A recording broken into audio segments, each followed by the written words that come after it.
So we're for an interesting morning. Before we get started, I do have a couple quick housekeeping notes. This has been a very good year for Breakfast with the Chiefs. We have another one coming up in June, and then we'll be taking the summer off. We've drawn a lot of new people this year, a lot of new speakers, a lot of new attendees, which has been fantastic. Quickly, for those of you I have not met, I'm Matthew Hart. I'm the CEO for Longwoods Publishing. And again, if I have not met you, I enjoy meeting people, so feel free to come up, chit-chat with me at any point. I enjoy the opportunity to meet you. If you have not attended breakfast, there will be time for Q&A at the end. There are mics in the aisles here, so you just step up and there's a pad there. Once you're on the pad, the mic is live. And then we'll go back and forth with some Q&A, and we do finish at 9 a.m. sharp. Last comment from me is these events would not be possible without the support of our member organizations, and supporting today we have the Canadian Foundation for Healthcare Improvement, we have Allscripts, Deloitte, and of course Medivie, and a big thanks to St. Michael's Hospital. And thank you, and enjoy the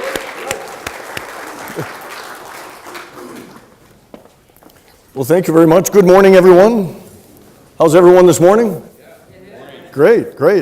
Well, thank you for taking the time to be with us this morning. And I want to tell you, it is a real pleasure for me to be here this morning.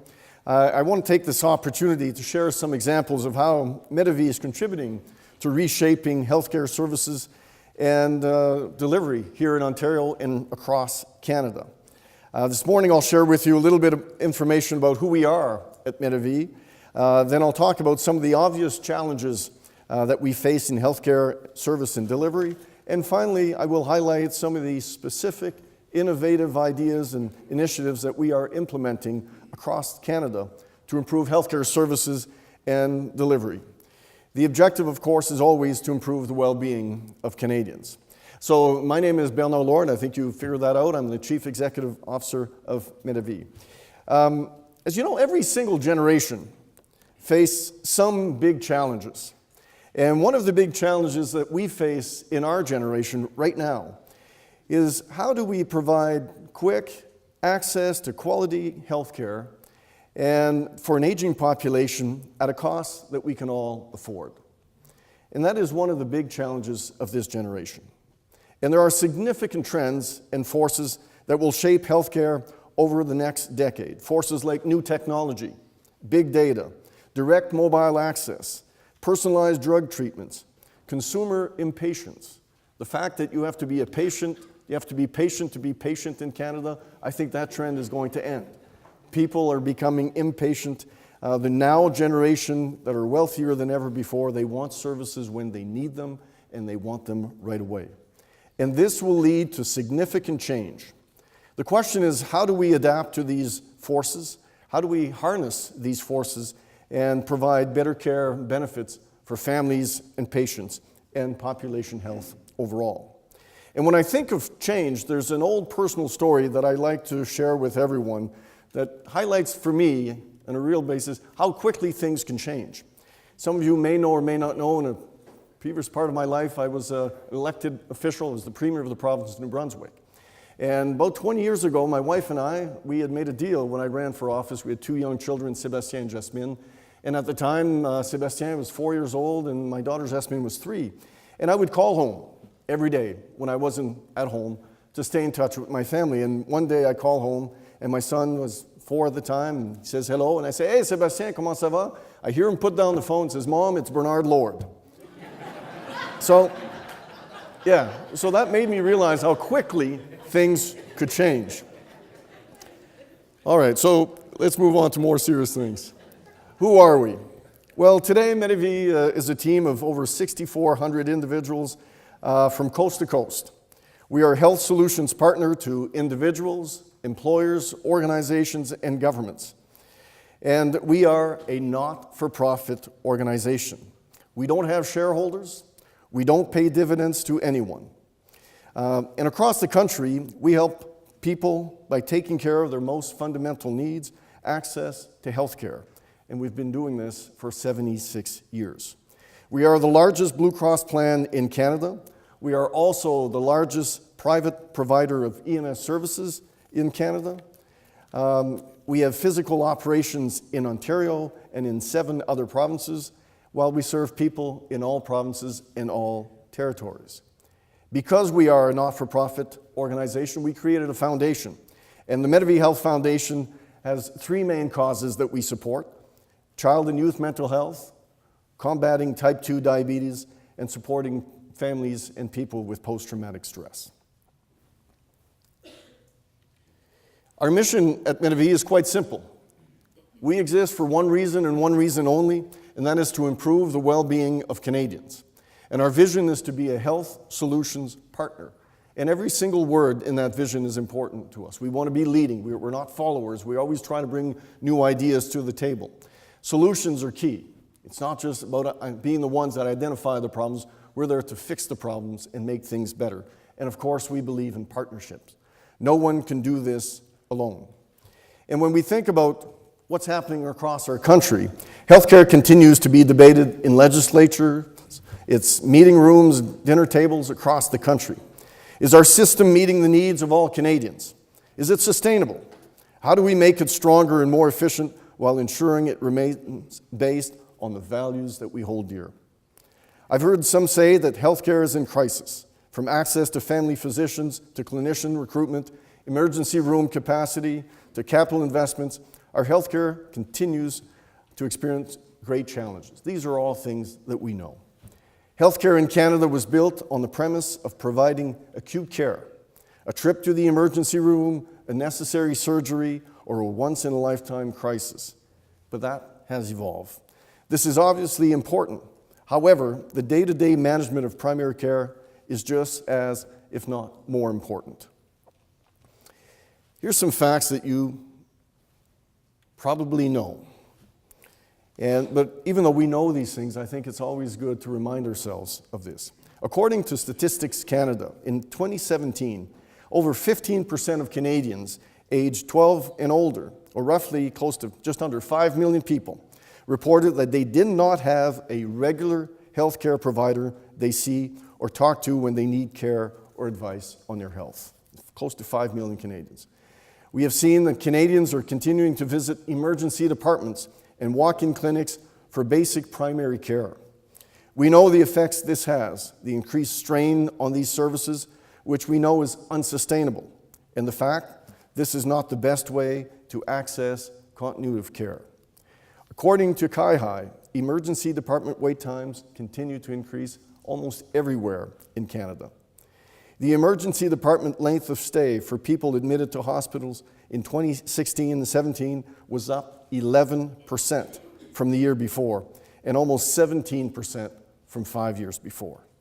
And that's based on more than 11 million emergency department visits across the country that year. CIHI also reported that most people who visit an emergency department do not need to be admitted to the hospital at all, many of whom could be treated or assessed in a different environment. And when looking at all emergency department visits in 2016 and 17, 9 out of 10 people left within 7.8 hours. Now think about that. That means 10% stayed over 7.8 hours. That's a long time to wait at the emergency. One trend is clear. Canadians are waiting longer and longer than before, often in the wrong places, and they still need care. Now, of course, there are many reasons for this, and I'm sure everyone in this room knows this, but I want to set the stage. We are growing older. And I mention this often, and some of my staff and team members that are here laugh at me. This is a good thing. The fact that we're getting older and we live longer is a good thing. It should never be presented as a problem. It's just something that we have to understand and manage. And what you see on this slide is how quickly we're growing older. If you go back in the last 15 years, the overall population in Ontario from 2003 to 2018 grew by 18%. The people that were 65 and older grew by over 60%. And you fast forward the next 15 years, the trend is actually about the same. Overall population in Ontario is expected to grow by 13%, while the population of people 65 and older will grow by over 56%. And we know what happens when people get older. There's a demand for more services, more care. And we see, and we are living not only longer, but we're also living with more chronic illnesses. Over our history at Medavie, we have been able to develop detailed insights into the wellness of Canadians. And we've been servicing people here in Ontario since 1995. In fact, Blue Cross has been in Ontario since the 40s, the same as we've been around since the 40s. One of the most significant trends in the increase in claims related to managing chronic conditions, including type 2 diabetes. In fact, our chronic disease claims have increased by nearly 10% just since 2013. And about 1 in 5 members now claim for diabetes medication and supplies to help manage their condition. For cardiovascular conditions and blood pressure, it's 1 in 5. As you can see, incidence of these conditions rise dramatically as we get older, and that's what you see on the slides in front of you. And as we are, as a population getting much older, the needs of our patient populations are changing. These trends are very clear. They require a renewed focus on careful and coordinated management of how, when, and where patients are cared for. And of course, we're spending more money than ever before. These and other trends are not only adding to the strain to the healthcare system, they're also adding cost. Here in Ontario, and frankly, across Canada, it's a similar story. And you can see on the slide, from 1998 to where we are today, healthcare as an expenditure of GDP has basically gone up. And healthcare expenditures per capita continue to grow. I remember in my first campaign for Premier, I promised that we would spend more every year in healthcare. Well, that was the easiest promise to fulfill, and we fulfilled that promise. In fact, in the 8 years, budgets that we tabled, healthcare spending accounted for 100% of new spending of the government. Think about that, 100%. Everything else, and in fact, education at the time grew by 20%, everything else had to offset those increases to be able, and we did balance the budget every year, lower debt. That means real difficult choices. 100% of new spending in those 8 years went to healthcare. So you can see we are spending more, and we continue to spend more. And sometimes when we see trends like these, the future can seem overwhelming. How do we manage all of this? Healthcare systems are often slow to evolve. Now, I want to be clear about something this morning. You may look at these slides and these presentations. I don't believe that things are doom and gloom. Far from it. Compared to 20 years ago, our healthcare system is delivering more than ever. Canadians have access to services, treatments, medication that were not accessible 20 years ago. In some cases, didn't exist. I like to give the example. When I was first elected, wait time for CT scan in the province of New Brunswick was 0 days because there were no CT scans in New Brunswick at the time. And so when I left office 8 years later, there was wait time for CT, so that was the result of, now there's wait times for CT scan. But the point is, there's new things, new services, new programs that were simply not available before that are available today. Every day, Canadians now have access to treatment and medication, as I mentioned, that before were simply not there. In fact, if provincial governments across the country delivered the same care today that was delivered 20 years ago, virtually every single provincial government would have huge surpluses. We are consuming more health care than before. So when we consider the situation we face, we know that not only are we aging faster, age is rising, we're spending more, spending is increasing, demand is increasing. But probably the one thing that is growing faster than all of those things is the expectations of the public and what they want. And I would tell you, the public is right. Patients are right to expect and demand more. This should not be a solution when we look at these trends. How do we rationalize healthcare? How do we limit access? How do we manage decrease? No, it has to be, how do we improve care? And I want to state unequivocally, I am an optimist when it comes to this. I frankly am an optimist on most things, but I'm an optimist about healthcare. I strongly believe that there are solutions, that there are better ways that we can make things better for people. And the fact that we're spending more, sometimes we look at this, and I'm trained as an economist, we think, oh, we're spending GDP and per capita, all those wonderful things. It's normal as a country like ours, as we're getting older and wealthier, that we want to invest more and spend more to make our lives better. But we need to be able to measure. If the only measurement is how much we spend, then of course we're not succeeding. And what is the impact of how we spend? How do we structure what we have to make care better? And that's, I believe, the key to all of this. I do feel that we've reached a tipping point. That point is there where we need to talk less and do more. We need to have the managerial courage as governments, organizations, private, public sector, individuals to move past the status quo. We can't apply 1980s and 1990s solutions to the challenges that we face today.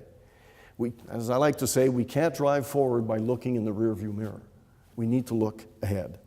Yes, the population is aging. Yes, the incidence of chronic disease are increasing. All those things are true. But some of these changes will mean trying new ideas. And I can also tell you that there are solutions that have been working across the country for quite some time that can guide us in our journey right here in Ontario. Let me give you some specific examples. Today, just southwest of here, in the municipality of Chatham-Kent, our paramedics from Medavie are delivering health care outside the hospital. Through a program established in 2015, they are using their extensive training and skills to provide direct in-home follow-up care and support to patients identified by the Chatham Health Links as having complex needs, such as those managing one or more chronic conditions who may be transitioning back to the community following a hospital stay.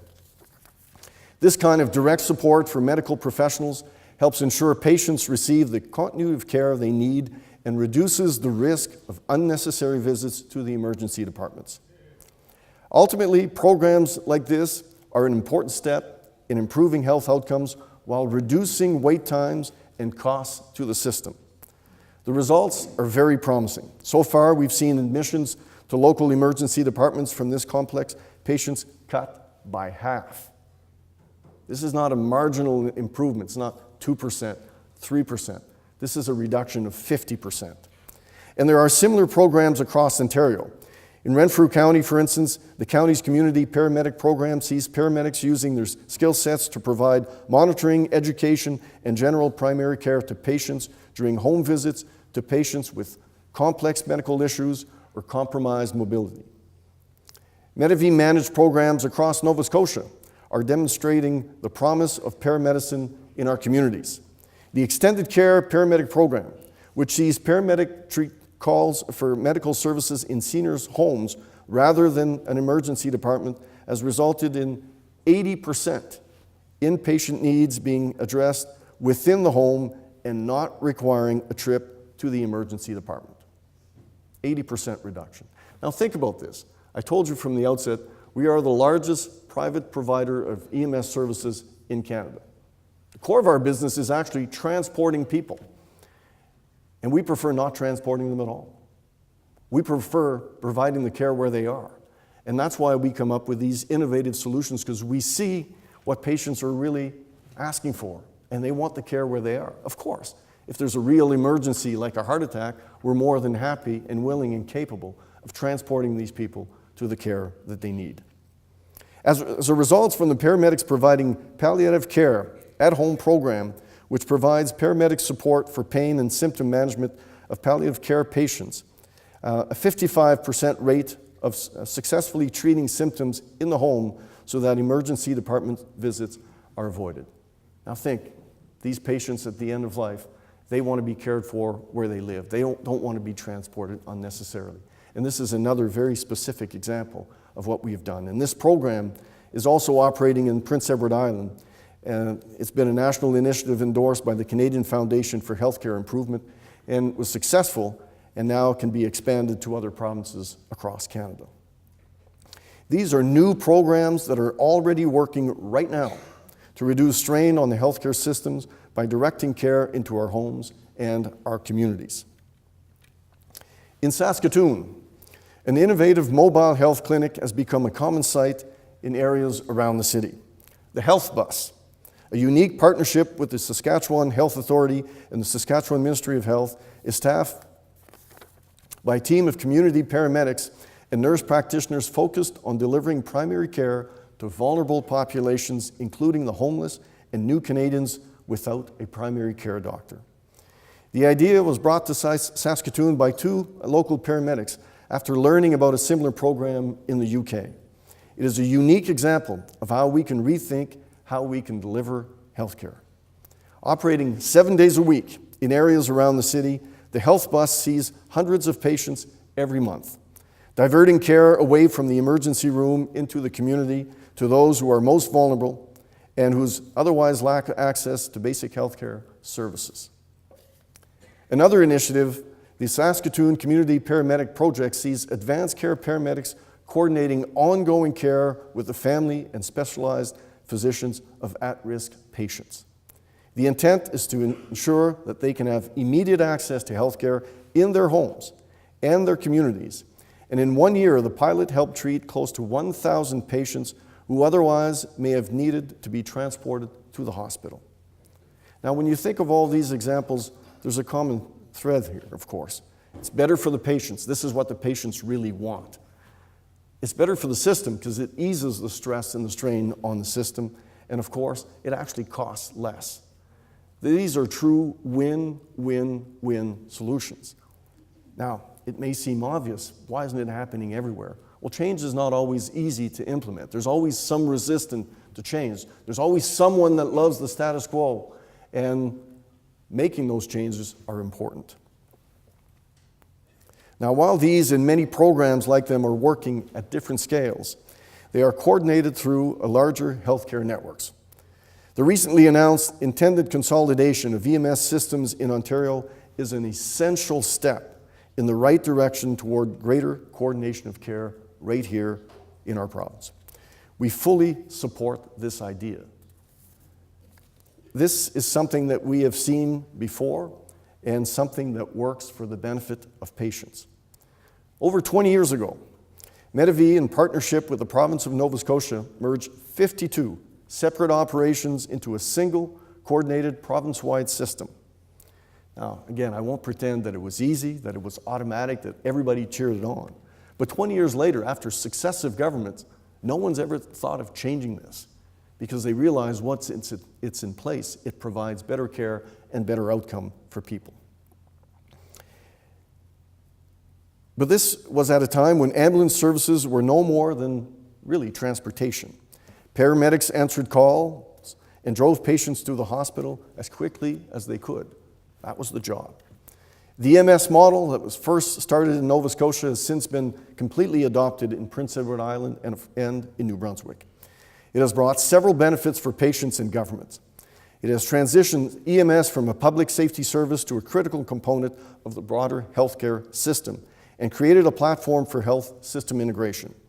It has improved system efficiency and data collection through the establishment of province-wide medical communication centers responsible for all system deployment and logistics. These centers are staffed by highly trained medical professionals who provide life-saving medical advice over the phones to callers requesting emergency assistance. It has resulted in a consistent standard of evidence-based patient care no matter where they are treated in the province. It has improved system accountability through robust performance standards that help demonstrate that the system is being responsive to patient needs and effectively managing public resources. It has fostered innovation and led to new opportunities for paramedics to provide care outside of their traditional EMS mandate. It has facilitated cultures of risk management, safety, and quality, with all of these systems being recognized by multiple accrediting bodies. These are just some of the examples of the inherent potential of a new approach to EMS delivery. Yes, consolidation can and will provide cost savings and efficiencies, but it's much more than that. It's about establishing a platform for improved mobile, integrative community care. At Medavie, we invest in technology heavily, And in fact, by leveraging our dynamic deployment system, this allows us to respond to ambulance calls based on the closest available ambulance rather than simply relying solely on those dedicated in a single community. More recently, these provincially coordinated systems have paved the way for further integration. In Nova Scotia, with the 811, the province's version of Telehealth Ontario, and in New Brunswick with the extramural program, the province-wide nurse-based home healthcare service. New Brunswick has come to the forefront of embracing new ideas that can reshape how out-of-hospital care services can be delivered. And I want to say it's not simply because New Brunswickers are better. That'd be too easy for me to say.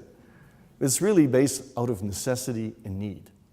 You know, the charts I showed you about aging population, in New Brunswick, the projections is population will grow by 1% overall in the next 15 years, while people 65 and older will grow by 55%. And the economic challenges that you face here in Ontario, well, they're the same, but in a different scale, somewhat larger in the province of New Brunswick. So necessity has driven the need for new solutions, and that may be one of the reasons why things happen faster in New Brunswick in this case. In partnership with the provincial government, Medavie is bringing together the province's primary healthcare providers, Ambulance New Brunswick, the extramural program, and 811 Telecare into a single collaborative system focused on providing quality, ongoing patient care outside of the hospital. This new model, managed under a performance-based and value-based contract, establishes a continuity of care for patients so they know they are receiving the support they need from a spectrum of medical professionals in their home and their community. The aim is to help people stay healthy and in their homes as long as possible, help them navigate the healthcare system when they need it, and ultimately to ensure they receive the right care at the right time at a cost that we can all afford. The work in New Brunswick is ongoing. The implementation started 15 months ago, but already we see improvements on the key metrics. Now again, I won't pretend that these changes weren't hard, and it compares to the scale of what is needed in Ontario. Of course, Ontario is much larger than New Brunswick or Nova Scotia or PI or all of them combined. And there are differences in different regions within Ontario. But if we acknowledge the differences and we're willing to tackle these challenges, then we can find and adapt the right solution for a large, densely urban population, rural areas, or remote areas, as you will find across the province of Ontario. We need to allow for local context, and it's important that partners and organizations responsible for providing care can work with regional differences to create solutions scalable to different settings. What I will say is that the Atlantic provinces have often been said to serve as an incubator to test new ideas for the rest of Canada. In fact, Canada was an idea that incubated in the Maritime provinces. And we have a mix of urban, rural, and remote Indigenous communities in Atlantic Canada. And of course, New Brunswick is an officially bilingual province. Now, again, the scale is different, we understand that. But when you think of what we do on a provincial scale of population just under 1 million, and you look at what's being proposed in Ontario of having 10 regions, then the scale becomes about the same. One region in Ontario is equivalent in many ways to one province. Now, I'm not saying you should have 24 senators for every region. That's another story. We won't have that debate today. But what we see is that new ideas around how to use existing healthcare resources more efficiently are impacting change. There's also tremendous power in data. We can use the information we learn from managing health benefits and programs to better understand pressure points and work with our partners and stakeholders, and we do exactly that at Medavie. Nearly 3 million Medavie Blue Cross private members and others are covered by our public programs across the country, providing us with key data that allows us to see and analyze trends, gaps, and opportunities. One insight is that chronic diseases like diabetes drive higher overall costs to insurers and, by extension, the healthcare system. We can see this with our members. The average annual value of claims for someone not living with diabetes is approximately $900 a year. For those with diabetes, it's over $2,600. But that doesn't tell the whole story. Diabetes drugs and equipment only account for part of the increased costs.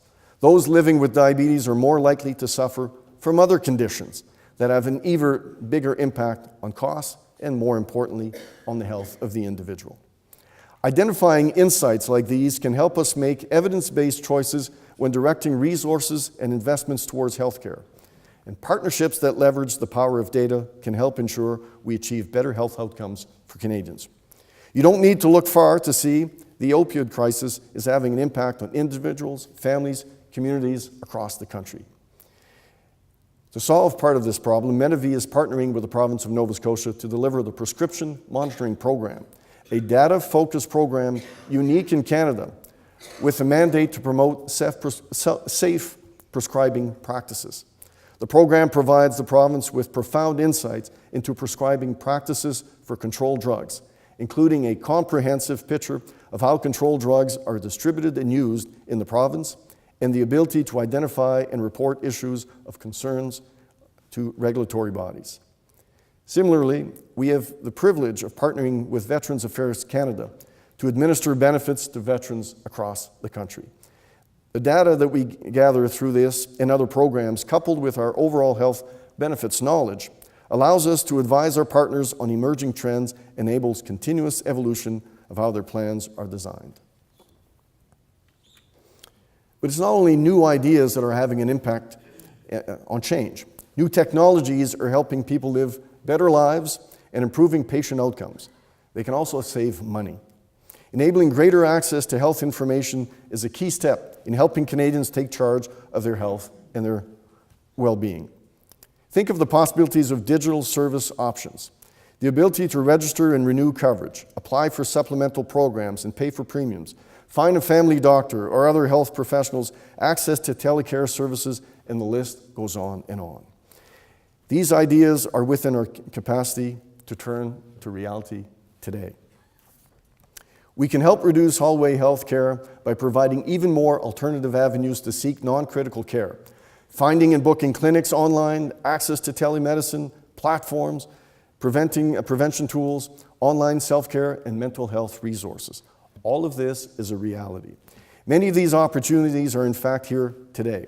And working with one provincial partner, we are planning an online drug formulary that allows residents, prescribers, and pharmacists to easily search by DIN, name, and therapeutic class to determine plan eligibility, special authorization criteria, unit price, and more. We have an app that allows plan members to search for easy access to providers.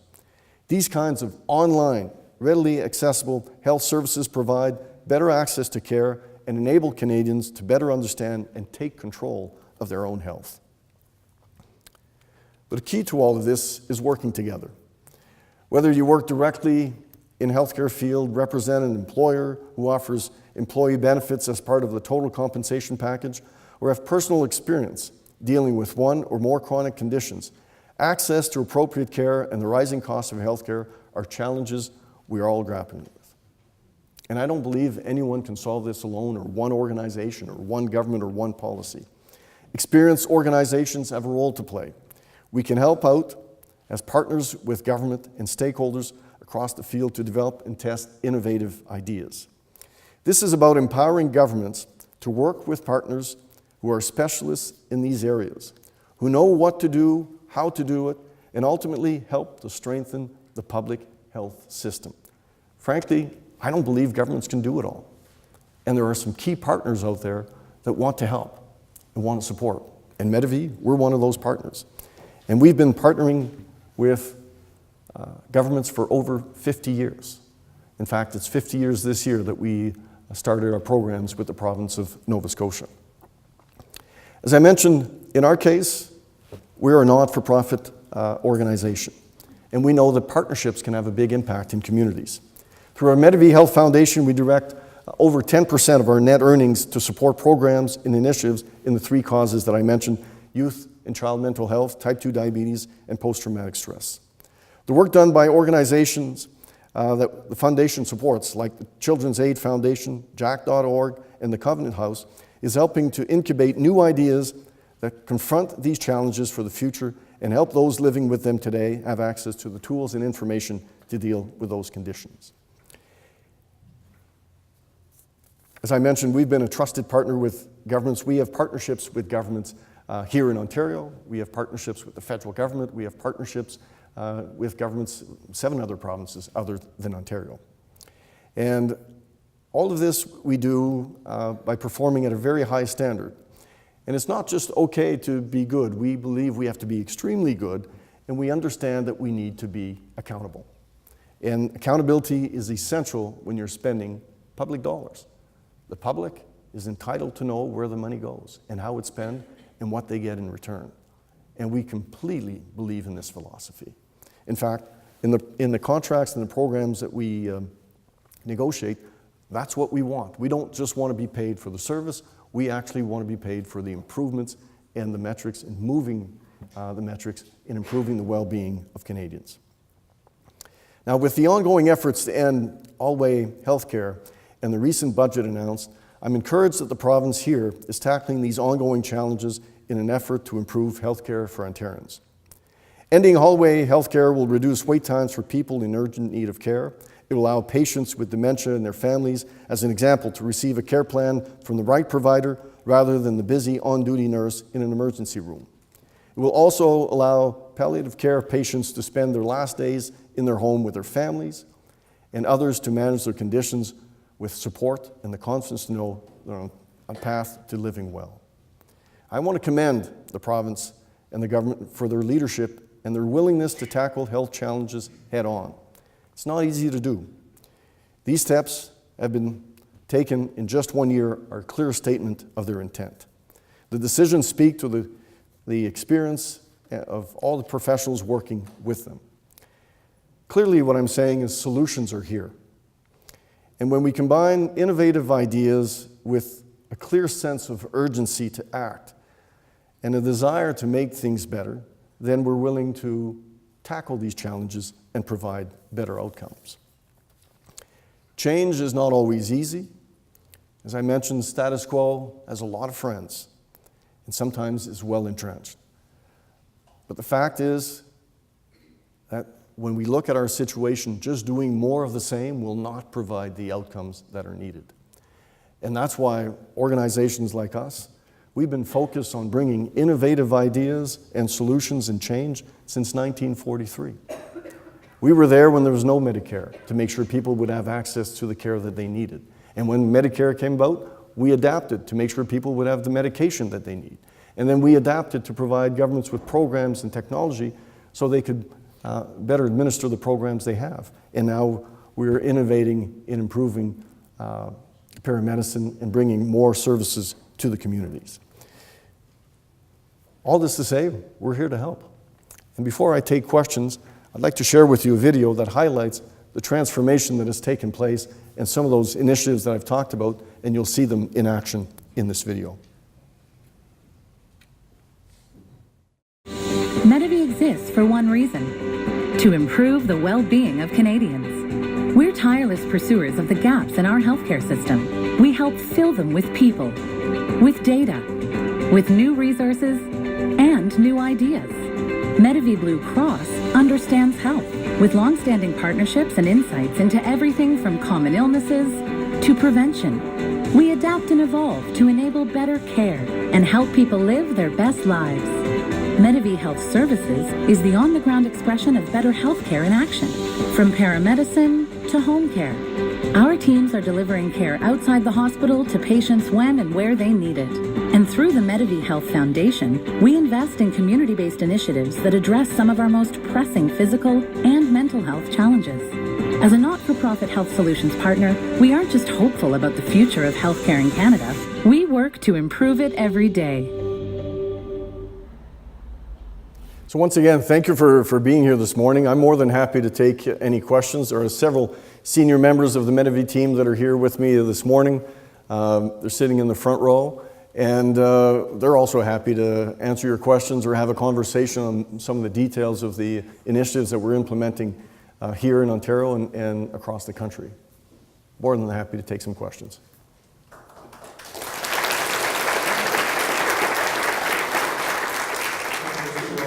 I want to ask a question.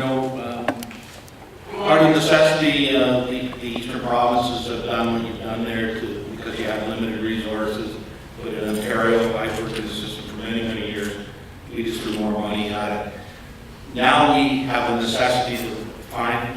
find ways of doing things differently. And we want to bring these models to Ontario, and I think they're needed. But what's the obstacles of bringing this type of collaborative model forward in Ontario? So, very good question. Of course, necessity is key, but I believe necessity is here. And we are implementing some of these solutions here. But it does require the structural architecture to enable some of this to happen. And it requires willingness of governments and stakeholders to embrace change. And then it requires a sense of urgency to act. And we sense this is here more than before. Putting more money into the system is needed, and that will continue. But it's getting more from the money that is invested that is important. And how do we make sure that we provide value to taxpayers and improve the well-being of patients and their families? And these are some solutions. I'm not pretending that Medavie has all the solutions. We don't. But there's certain things that we do extremely well. And we do it across this country. We do some here in Ontario, and we want to do more here in Ontario. And so it really requires that the architecture for it. And some of the changes that are being proposed by the government would enable this. And when we think of the uploading of emergency medical services and creating regions, that is the step in the right direction. That will enable organizations like ourselves or others to be able to use that platform not only to reduce costs of EMS services and find efficiencies, but more importantly, as I said earlier, to create that platform to provide more care to patients and communities and to patients and families where they live in their communities. So it's that structural change that is needed. Hi there, Mr. Lord. My name is Andrew Vaughn. I'm the Medical Director of Community Health Associates here in Toronto, a group of 100 physicians providing care to 52 different sites for homeless people across the city. I wonder if I could ask a couple of pertinent questions, but before I do that, I want to first applaud your vision for how to reframe paramedic services. I think they're one of the most underused and undervalued dimensions of the healthcare system, so I think that that's absolutely incredible. With that said, the first one has to do with the way that paramedicine is being used with respect to in-home care. That obviously has a close alignment and overlap with the space of home care, and I'm wondering about the relative value proposition of home care versus paramedicine for the kind of work that you're engaged in, or how they're distinct possibly. And the only second question as well, really quickly, around homeless healthcare, because that's all that we do here in Toronto for my organization, is that the health bus is something that is really great. I think it's an important stopgap measure. It is capital intensive for sure in terms of having a bus model. We do something very different here now in that we sort of take the assumption that every single person deserves care outside of a bus. Most of us would not want to have care in a bus. That being said, it's important when there is no other alternative. And so as a harm reduction measure, I think they're absolutely essential. We still have a health bus here in Toronto, run by the Trevor Health Centre. But we also have 52 locations of outreach-based models of care with primary care and psychiatry physicians in the shelters and homeless sector themselves. Zero capital overhead, which is we found to be a more cost-efficient model in the end, but it takes a certain big push to get the funding to get that going. So thank you so much. Well, thank you for your comments and your question. And let me start by saying I strongly feel that the people that work in the healthcare system are extremely dedicated. And we all see it every day. We see it in our own operations, we see it in the public system, we see it in our competitors, we see it in the people we collaborate with. Those people that get up every morning and they have this singular focus of improving the health of others. They're amazing people, and we see them whether it's in hospital settings, out of hospital settings, and we see that, of course, as well with paramedics. And one of the things we want to do at Medavie is to unleash that potential of these paramedics to be able to do more. And the fact that it is a mobile workforce, they are literally on wheels. And they're not all, depending on the regions where they are, there are times when they could be doing more. And generally speaking, they do. Now, one thing is we also believe in is collaboration. So we don't believe that one profession has the solution to treat all patients in everything. So collaboration with paramedics, with nurses in home care, all that is required to provide the best care to the patient. It needs coordination. And that's why some of the models that we've put in place and that we continue to improve is that integration of the different professions working together. So for instance, the province-wide model we've put in New Brunswick has 10 or 11 different professions working together, and we coordinate this for the benefit of the patient. So it's not up to the patient to navigate the system and try to figure out what's the best for them, is we help the patient navigate and we find the best care for the patient. And we bring that care to where they are, rather than bringing the patient to the care. And look, of course, sometimes people need to go to the hospital, sometimes they need an intervention. We're not going to bring the surgery room to the living room. But for a lot of cases, that's not what is required. It's management of chronic diseases. It's helping patients where they are. And our experience, the satisfaction rating of our patient satisfaction of our services is over 95%. Now, let me tell you, when I was in office, I never got 95%. I didn't expect you to laugh at it. No, I'm kidding. But so and for us, that is a key measure. We measure, are patients satisfied with the service we provide? And that's a key component for us.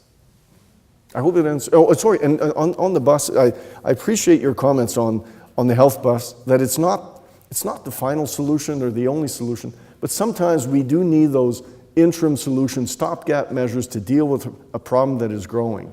And we always hope it's not the permanent solution, but if it helps people that need help now and don't get it otherwise, let's try it, let's do it. And then if we can find a better permanent solution, then we can phase out the interim solution and move on to the permanent solution. But waiting for perfection before we implement something that's good puts people at risk. And that's why we support we support the Health Bus initiative, because it does provide that care to people that currently don't have access to the care.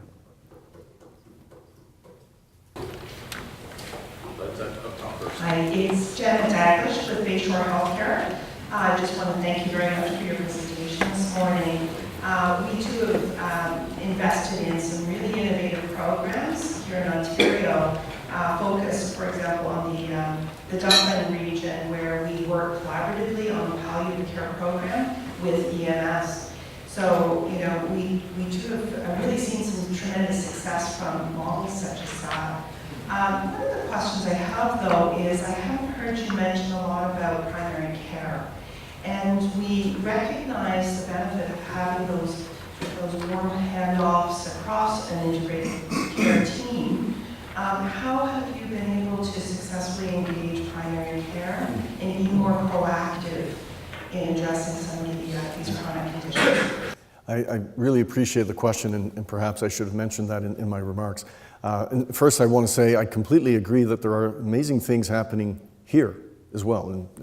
And there's other organizations, not only ours, that are bringing innovative ideas. And we need systems and an environment that facilitates and encourages that rather than pushes against that. And so I encourage you to continue, and we want to collaborate with these types of initiatives. When it comes to primary care, the whole idea that we have and the new model that we've put in place in New Brunswick for the whole province is linked to primary care. So there's still the link, and in fact the Medical Society of New Brunswick were among the first strong supporters of this new model. And they understand that it helps their jobs, it helps the physicians' jobs and the primary care system in monitoring and providing care to patients. So there is that constant relationship with the primary care provider, even when we take over the care for the patient. I mean, we take over, we manage the care, but ultimately the physician is still, in that model, is central to the care of the patient. So it's not something that's done in exclusion of primary care, it's an extension of primary care. Eric, anything you want to add on that, or Matt? No?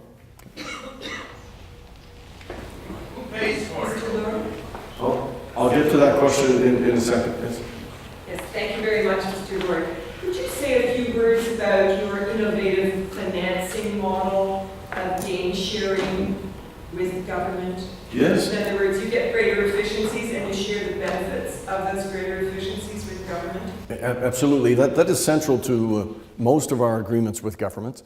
And I'll answer the other question at the same time. So who pays for it? Some of the services that are provided by Medavie Health Services, most of them are partnerships with the government, so it's a publicly funded system, and it's delivered, managed by us, a non-profit organization.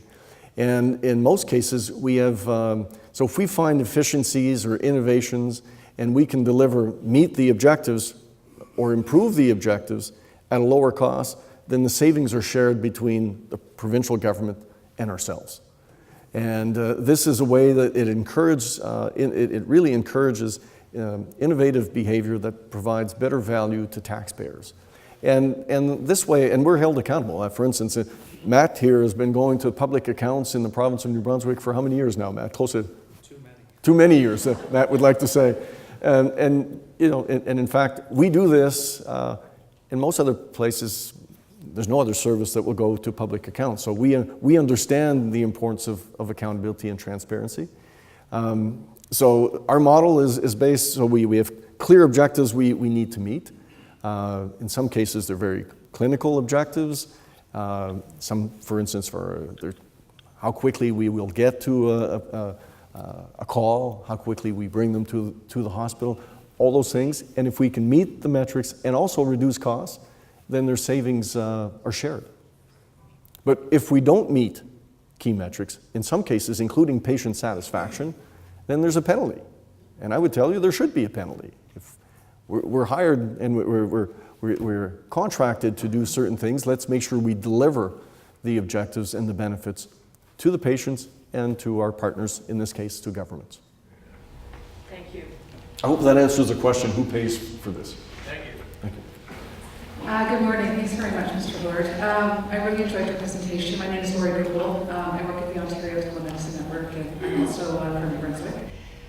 Just a quick comment. My mom got sick in New Brunswick in January and was palliative. And despite the devastating diagnosis for her and our family, we were supported by an extramural team that I have to say was just unbelievable. In terms of caring for my mom at home. She died at home. The extramural team was connected with the palliative care team at Fredericton.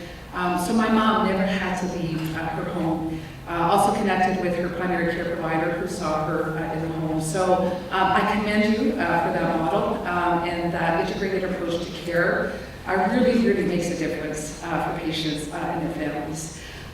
So a question that I have is, you talked about your kind of integrated model with 811, and that's comparable to our Telehealth Ontario program, which has been around in Ontario since early 2000. It's never been integrated. It's funded by our provincial government. A lot of healthcare providers call it, 1-800 go to the ER. That program provides 24/7 access to trained registered nurses that really could be doing much more in an integrated system around care coordination, health coaching, and navigation. So I'm just wondering if you could talk about how you're integrating 811 into your integrated system. Absolutely.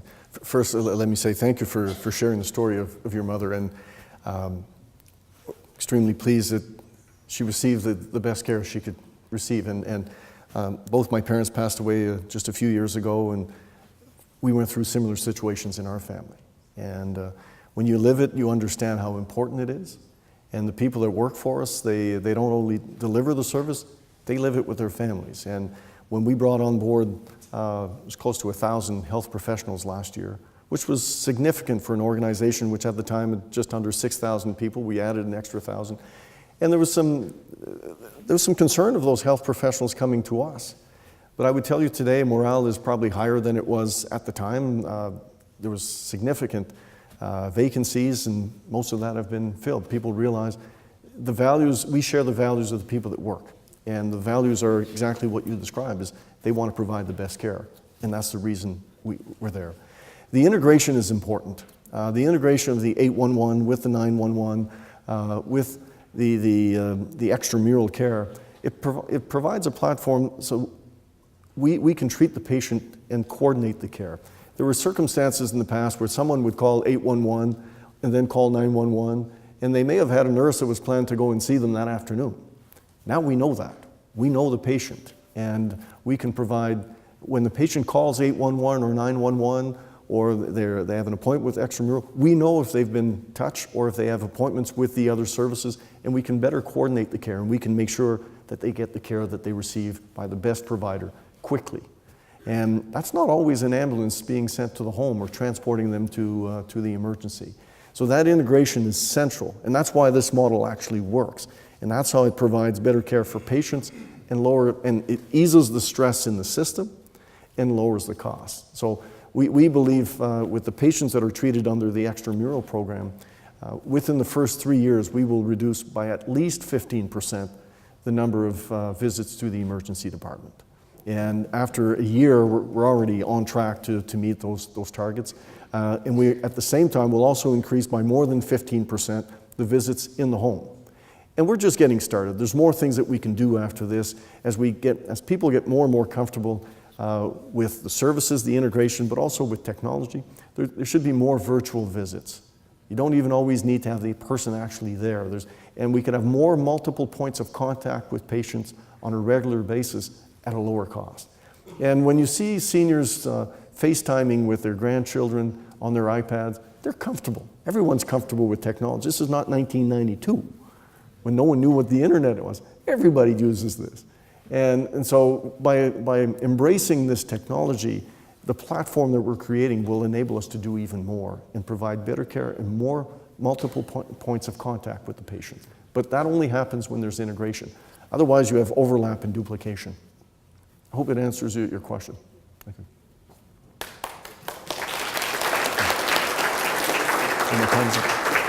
Well, once again, thank you very much. And if you have more questions, more comments, any advice for us, we're here. So thank you very much. Thank you. Again, as you're getting ready for the rest of your morning, our next Breakfast with the Chiefs is on June 12th. It will be with the Global Chairman for KPMG, Mark Britnell, and he will be discussing the global shortage of the workforce in healthcare. Thank you, and have a good morning.